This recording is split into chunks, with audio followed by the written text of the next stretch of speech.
Let's turn our Bibles to 1 Thessalonians, the 5th chapter and the 23rd verse. I'm going to continue our sermon series on Excuse Me, Who Do You Think I Am? Who do you think I am? Last week, I said where I come from, that question, do you know who I am, is not a question of inquiry. I'm not trying to find out if you know my identity. I'm trying to intimidate you. Do you know who I am? My friend, do you know who I am? No, seriously, do you know who I am? Now, behind that question is the suggestion that if you knew who I was, you'll be careful in how you deal with me. Because I have the potential capacity to destroy your life. I can lock you up. That means, and only my people say lock you up. What does that mean, lock you up? You know, it means that I can get policemen or soldiers to come take you from your comfort zone and put you in jail. So, guy, do you know who I am? So you ask that question to intimidate, amen? Praise the name of the Lord. So I want you to ask your neighbor that question this morning with the same sense, to intimidate them. Say, do you know who I am?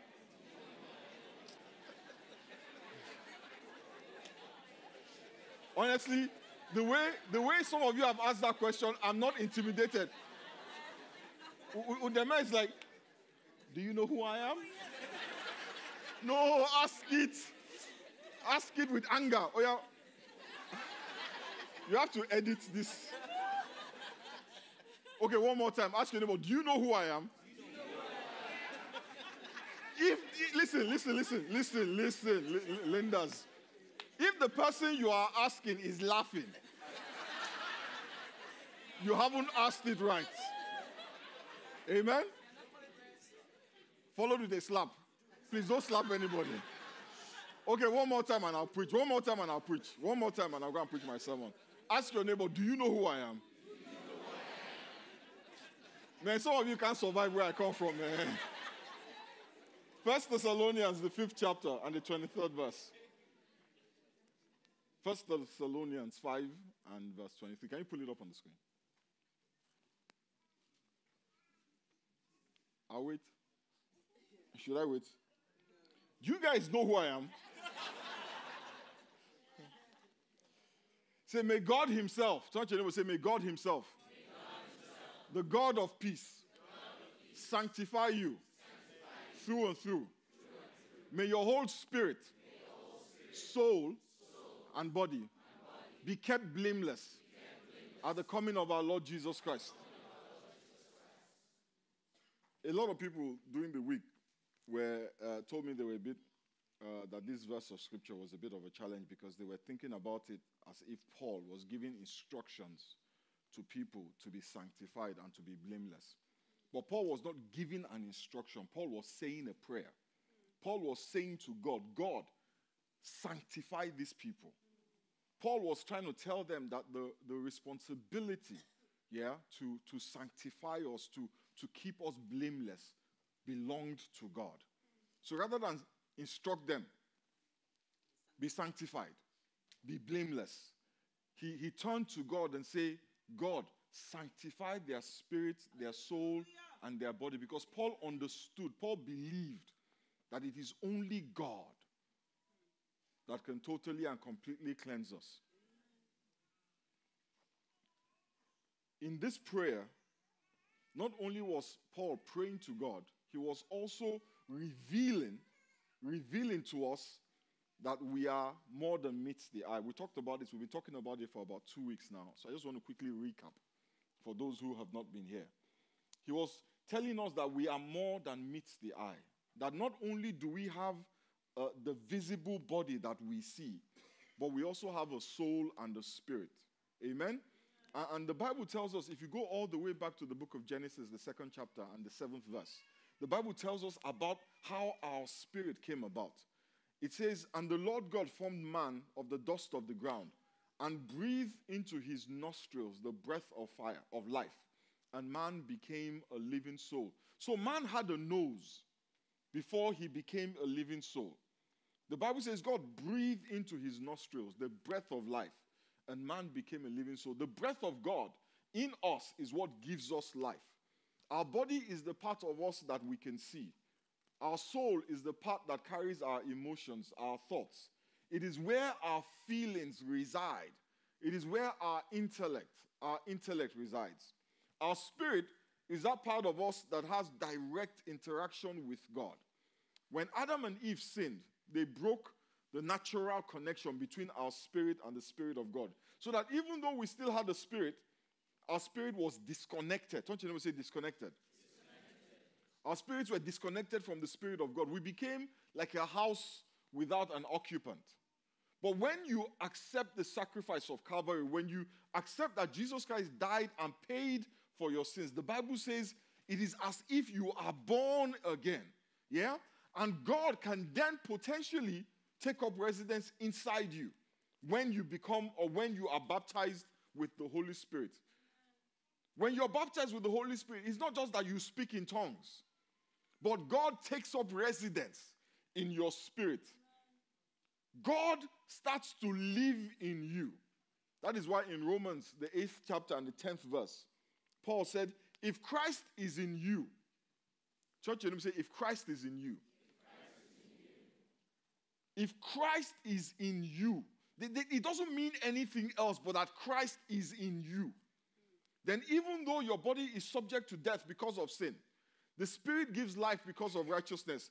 And if the Spirit of Him who raised Jesus from the dead is living in you, He who raised Christ from the dead will also give life to your mortal bodies because of His Spirit who lives in you. The same Spirit that raised Jesus from the dead, with all of its power, all of its glory, is living in you. And then Paul says in Philippians chapter 2 verse 12, continue to work out your salvation with fear and trembling. Work it out of your spirit into your soul. Take what God has deposited in your spirit into your soul and into your body. Last week I said our soul is like a data processing center. Our data processing center. We gather information as human beings with a spirit, a soul, and a body. I want us to understand that we gather information from two different places. Amen? Through our bodies, our physical bodies. Touch your neighbor and poke their body. Just poke them. Amen. Through our bodies, yeah, we gather information about the physical realm. Yeah? Through our spirits, you can't poke a spirit. Through our spirits, we gather information about the spiritual realm. From our bodies, or through our bodies, our eyes see things. Our ears hear things. Our skin will feel things. Our noses smell things. But through our spirit, we don't smell or feel or touch. We use those words, but it is not a physical sensation. Through our spirit, we receive the things of God, the things from God. Through our spirits, we hear the voice of God. But we're also open to the enemy because the devil and his angels are spiritual beings. They operate in the spiritual realm. So we perceive them, we discern them through our spirits. Now, one thing we said was that our physical senses do not filter out things based on their value or their virtue. Amen? You cannot say you will only smell nice things. I've tried. It doesn't work. Amen? You cannot say you will only see good things. Yeah? You cannot say you will only see beautiful things. You can't really stop our senses from perceiving the world in which we live in. The same thing with our spirit. Our spirit does not filter out the bad things. Our spirit is not open only to God. Whatever exists in the spiritual realm, your spirit can perceive it. Amen? What happens is that when you smell something, your nose does not decide whether it is good or bad. When you smell something, your nose smells it, but your mind decides whether what you smelled is good or bad. That is why two people can smell the same things and have a different opinion of it. Because it is not the nose. It is in the mind. Amen? So your nose smells it, yeah? Then your mind says, oh, this is bad. and your mind instructs your legs. Yeah? To take off. Now, there's this thing that happens. When my wife will tell you this. If somebody around me, can I be a bit uncouth for a minute? Gross for a minute? Just a little bit. Okay, I'll be gross. Some people, right, they will hear the sound of somebody. Yes. Let's call it cutting the cheese. They will hear the sound of the cheese being cut, and they will wait until they can smell it. Yeah? Once I hear it, I am gone. Once I hear it, my ears tell me, Femi, the cheese has been cut. And my ears will instruct my legs. And we're out. Some people will wait for their nose. Right?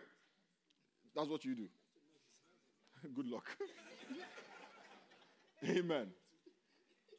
So it is my mind that decides whether what I smell is good or bad.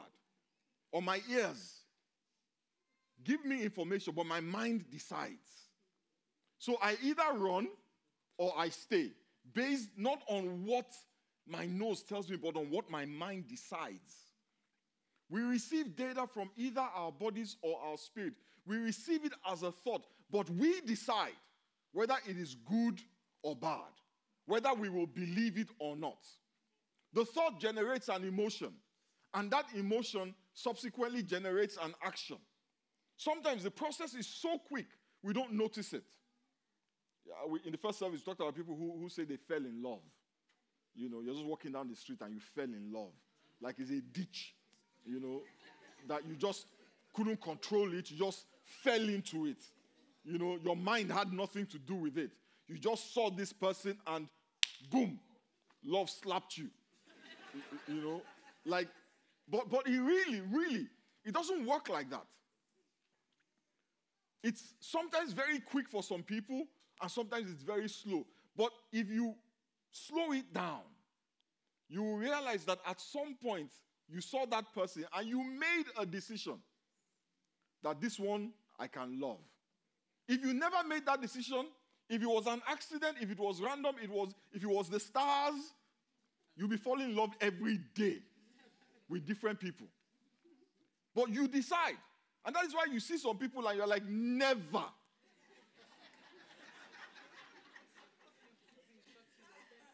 Never. Amen? Every action starts as a thought. Every action. That means that whoever controls your thoughts will control your emotions. And whoever can control your emotions will control your actions. We're in the middle of a battle. We're engaged in a spiritual war. But the problem, my brothers and sisters, is that many of us do not realize that the most important battle in this war is not taking place in some fantastical portion of the universe. It is taking place in our minds. There is a battle for your soul. And that battle is taking place in your mind. The Bible says in 2 Corinthians chapter 10, verses 3 to 5, "For though we walk in the flesh, we do not war after the flesh. For the weapons of our warfare are not carnal, but they are mighty through God to the pulling down of strongholds, casting down imaginations, and every high thing that exalteth itself against the knowledge of God, and bringing into captivity every thought to the obedience of Christ."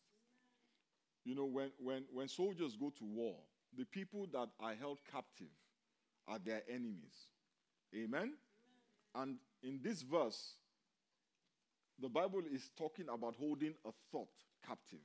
Hallelujah. It tells you that the thoughts that we have can become manifestations or implements of the enemy. That's why the Bible says, bringing every thought, bringing every enemy soldier into captivity. Your thoughts can be soldiers of the enemy. Your thoughts, those things flying around in your head, they can actually be agents of the devil. So leave your mother-in-law alone. Amen? I'm serious. Leave your boss alone. Your biggest problem is in your head. Your biggest problem is in your head. We're in a battle, and many of us don't even know it. We're playing church, And the devil is having a field day. Because he's sitting down in our heads unopposed, riding roughshod over our emotions, jerking us around like puppets on a string. If you lose the battle, you will lose your faith. I've said this over and over again. Listen, my brothers and sisters, the devil couldn't care less about your car. If he takes your car, do you think he's going to start driving it? He's a spirit. He can't drive cars. And your wife is beautiful, but he's not interested in marrying your wife. Or your husband. If he destroys your marriage, it's not because he wants to take what you have for himself. It is because he wants to take your faith. Because if he can take from you, he can destroy you.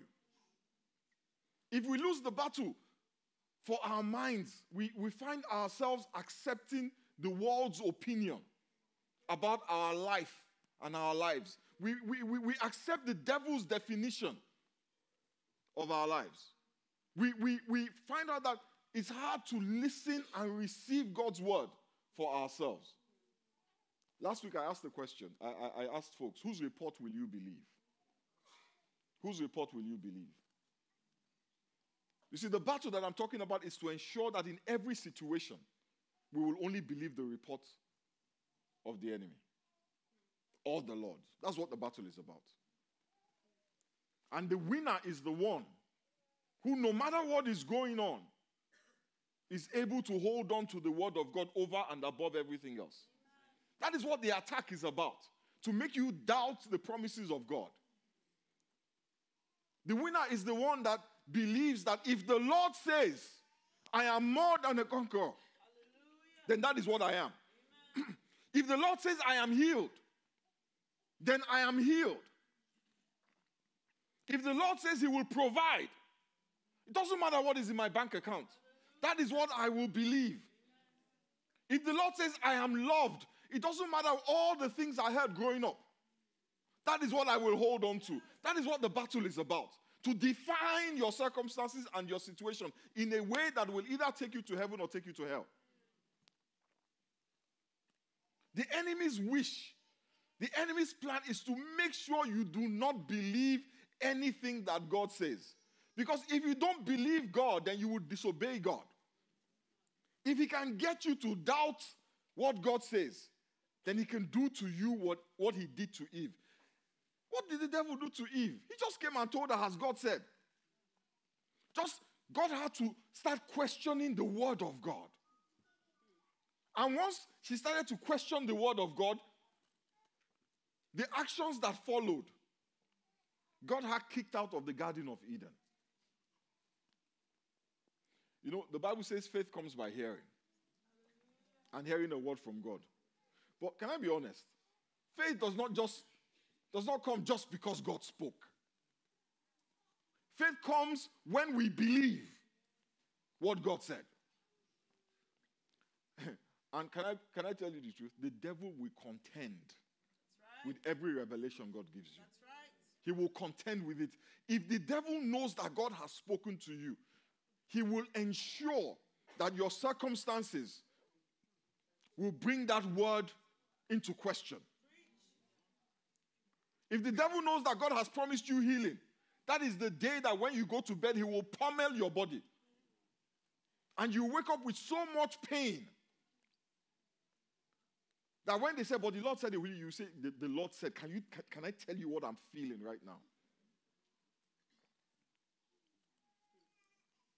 Faith does not come because God spoke. It comes because somebody says, I believe. I believe. That is why faith is so powerful. Because once you accept that what God said is the truth, then it has the power to bring transformation.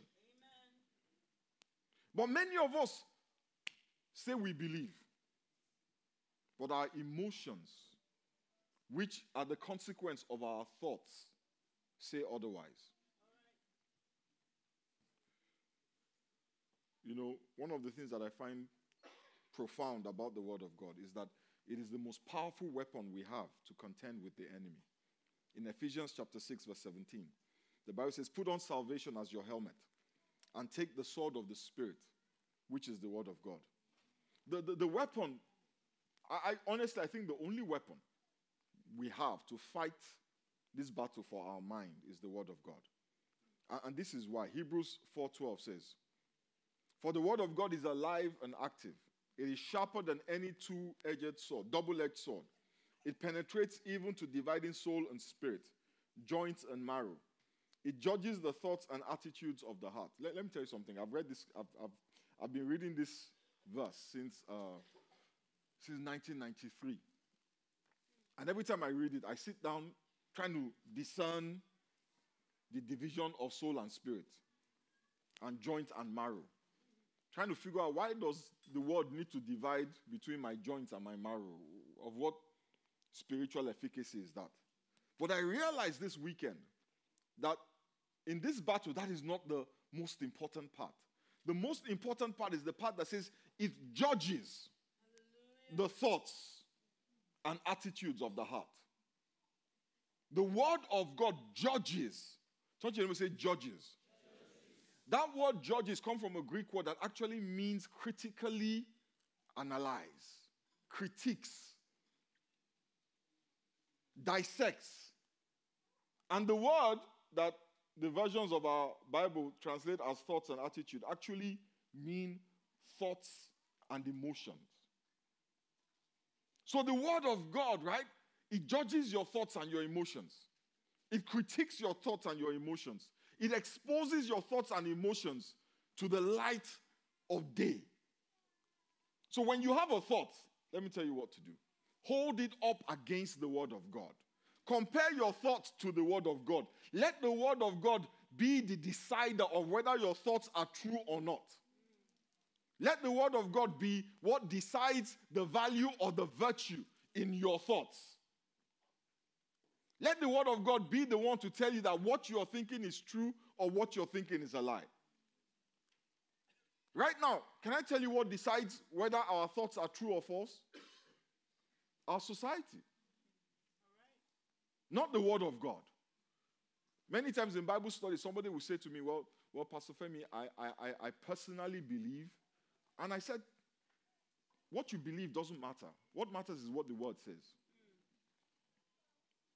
Do you believe what the word says? Your personal opinion, the opinion of my mother, of my father, of my boss, of my friends, totally irrelevant. What does the word say? I judge my thoughts not by what my wife thinks. I judge my thoughts by what the word of God says. So we look for validation from people. Pastor Gloria, do you think I'm a nice guy? Do you think I'm good looking? Do you think I'm kind? I should go to the word and ask the word, am I a good person? Am I loved? Am I valued? We should look to the word for validation.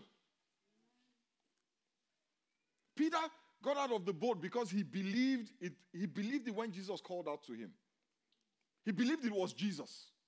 The other disciples did not believe it was Jesus.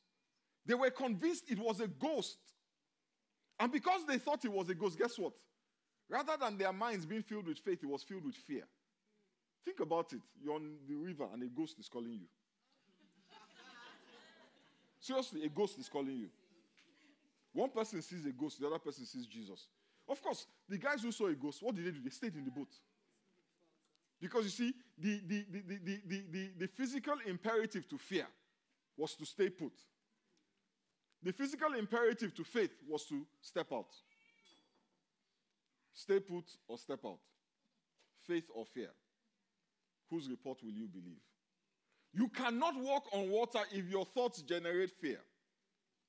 You cannot walk on water if your emotion is fear. It doesn't matter what you are saying in your head.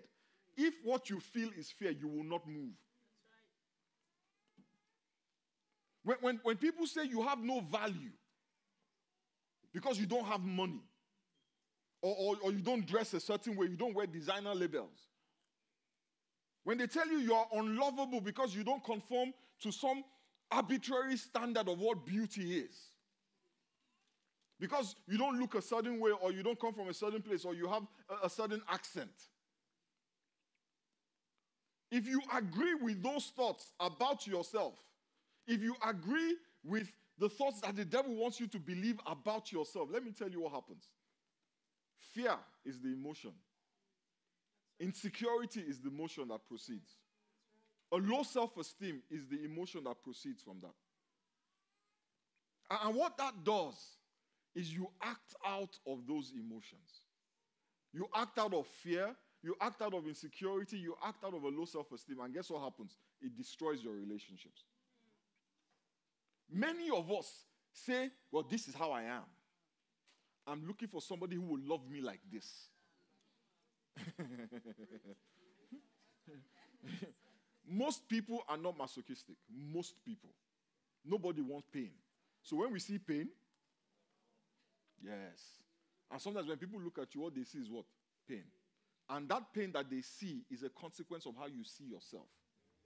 The Bible says that as a man thinks in his heart, so he is. So if the devil can get you to think a certain way about yourself, that is how you will be. I'm talking to somebody here. If you act out of insecurity and anxiety and self-loathing, I promise you, it's going to be hard to live with you. So the devil is determined to change how you see yourself. So he whispers to you at night. You want somebody to love you. Let the word of God judge your thoughts. Let the word of God, confront those demonic thoughts you have about yourself. The Bible says in Ephesians chapter 2 verse 10, you are God's masterpiece. Hallelujah. So when the devil is telling you you are worthless, and the word of God is telling you are God's masterpiece, whose report will you believe? Let the word of God tell you that you are fearfully and wonderfully. That means that you were intentionally, thoughtfully, deliberately. There's nothing about you that's an accident. The very thing that the devil is using to tell you that you are unworthy is the very thing that God intentionally created you with.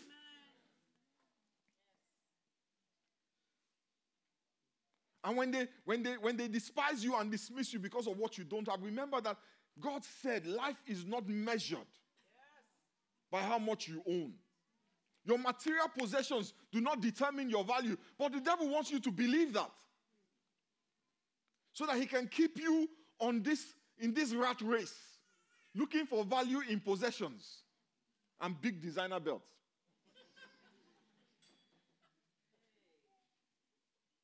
Your value is not determined by what you own or the zeros on your bank account. The thoughts that he has planted in your mind, they are not true. And if you can accept that they are not true, then the fear and insecurity that they generate is dismantled, because the foundational thoughts have been debunked by the word of God. And the actions that follow will no longer be based on fear and insecurity, but on the confidence that comes from knowing you are loved and you are valued. Let the word of God judge your thoughts about yourself. Let the word of God judge your thoughts about your future. Let the word of God judge your thoughts about your career. Let the word of God judge your thoughts about your body. Expose those thoughts to the light of the word. And what will happen is that it will change who you are. And when who you are changes, your emotions will change. Many of us are very unhappy. And we're looking for the source of our unhappiness, but a lot of it comes from how we see ourselves. And when we translate that image that we have of ourselves into the world, we lose hope. But Christ came to give us hope. And sometimes that hope starts from you allowing yourself, allowing your mind to come into alignment with his word. Let us bow our heads and pray. Whose report will you believe?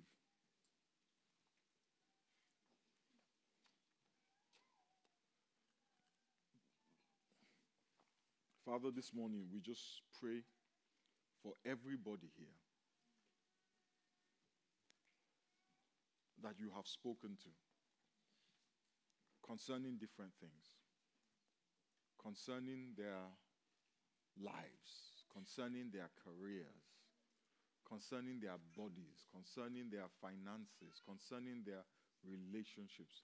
Father, we pray concerning everybody that has received a word of any sort from you. We ask in the name of Jesus that you will cause our minds, help us to bring our minds into alignment with your word. Help us to judge our thoughts by your word. We thank you, Father. We bless you and we give you praise. In the mighty name of Jesus, we pray. Amen. Amen. Praise the name of the Lord.